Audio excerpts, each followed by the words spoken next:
Dear Max FM with DJ Chingy. Dear Max FM, itago niya na lang ako sa pangalang May. At ito ang kwento ng aking buhay. Siyam kaming magkakapatid na buhay. At may mga kapatid pa kaming 3 na namatay na. Magsasaka ang mama at papa ko. Yung buhay pa ang mama ko. Hindi namin naranasan ang hirap sa buhay. Hindi naman mahirap ang buhay namin. Sa bundok kami nakatira. May mga imbak kaming mga mais. Pag wala kaming bigas, yun ang ipapagiling ng mama ko. 8 years old lang ako nung namatay yung mama ko. Kasabay nung pinagbubuntis niya noon. At doon na nagsimulang magkawatak-watak ang aming pamilya nung namatay ang mama ko. Hindi ako nakapagtapos ng aking pag-aaral. Hanggang elementary lang ang natapos ko. Kasi hindi natanggap ni Papa na wala na si Mama.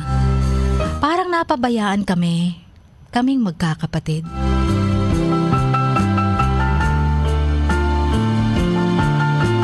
Kapatid ko nagsitapagtrabaho na saglan sa mga kapamilya din namin. At ako, yung 2 kapatid ko hinaiwan kay Papa. Laging lasing yung Papa ko. Hindi kami naaasikaso kasi laging wala. Pag umuuwi, laging lasing. May mga kapitbahay lamang kaming nagbibigay ng kanin para makakain kami.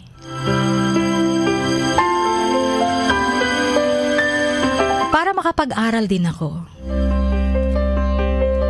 Pero sa kasamaang palad, hindi talaga ako nakapagtapos. 12 years old lang ako nung unang nagtrabaho ako dito sa Jensen. Saka isang kakilala ko lang din. At nung taong yon ay 500 pesos ang sahod ko. Tagalaba. Tagahatid ng bata sa school. Pero okay lang kasi sa panahong yon, malaki na yung 500 pesos.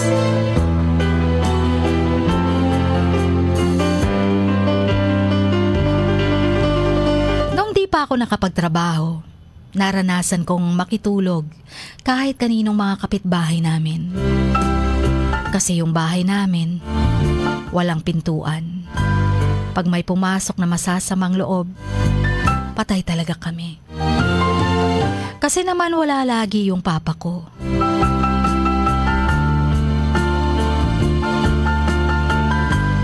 Naranasan kong palayasin ako ng anak ng kapitbahay namin.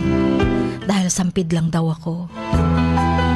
Naranasan ko ding parang pinagbibintangan ka ng sarili mong pinsan na nangungupit sa tindahan nila.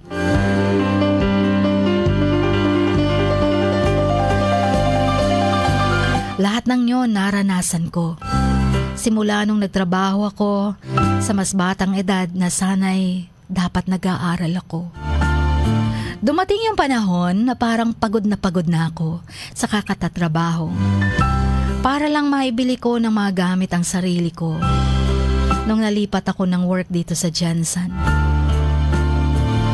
Ikalawang work ko na to bilang kasambahay. Doon ko nakilala ang aking mister.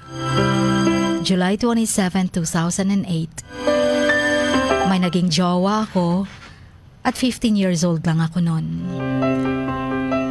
Siya naman ay 25 or 26 na yon.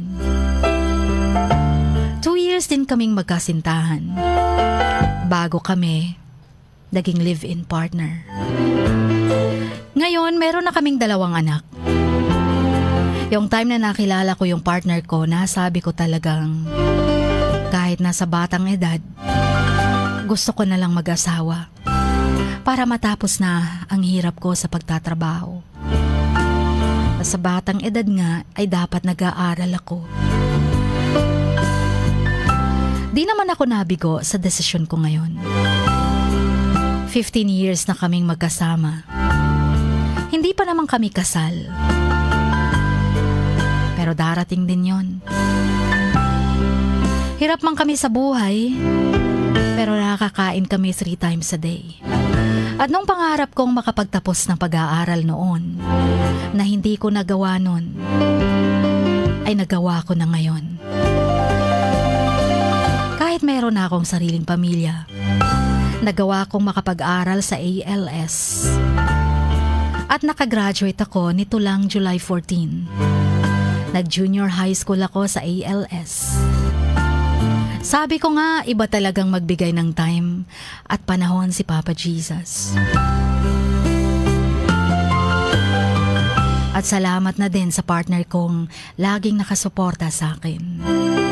Chin, ikaw na lang pong bahalang mag-ayos. Hanggang dito na lamang po. Hindi ko na sinali kung ayun nung ikinamatay ng mama ko. Dahil sobrang hapa na po kasi. Ang inyong Kamax, lubos na gumagalang, May.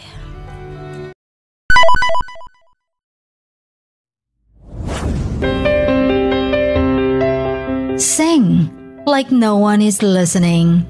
Love like you've never been hurt. Dance like nobody is watching. And live like it is heaven on earth. Dear Max FM.